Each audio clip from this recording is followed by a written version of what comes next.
Oui, bonjour, je m'appelle Étienne Gros-Renaud.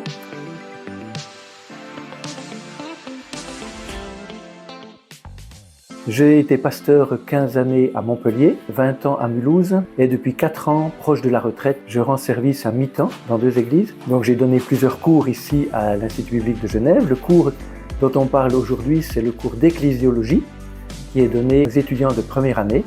Un cours donc qui présente l'enseignement biblique concernant l'Église.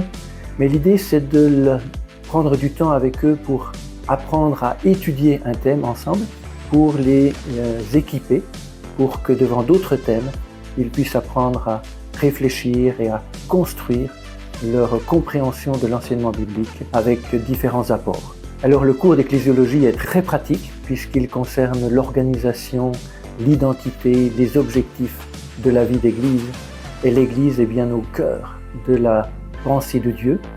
Le cours d'ecclésiologie nous permet du coup de creuser l'histoire de l'Église, de savoir comment est-ce qu'elle était à son début, et elle nous permet aussi de découvrir et de redécouvrir les différents ministères, les responsabilités de chacun dans les églises, de savoir aussi le but de l'Église.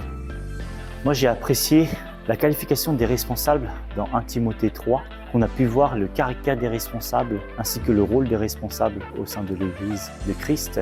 Et aussi j'ai beaucoup apprécié les dons de l'utilité commune qui est vraiment le service l'un pour les autres dans l'amour et dans la prière. Et donc c'est très pratique et très important de comprendre le mieux possible ce que Dieu attend de nous dans notre service pour lui, dans le contexte de l'Église locale et dans le contexte de l'Église universelle, de l'Église que Dieu aime et que Dieu prépare pour qu'elle soit parfaite pour l'éternité avec lui. Alors moi, j'ai été interpellé en cours par le fait que le grand besoin et parfois le grand défi de l'Église, c'est d'être à l'écoute de Dieu, en tant que peuple de Dieu. Parfois aussi, l'attitude de cœur, la piété est aussi déterminante que la structure de l'Église.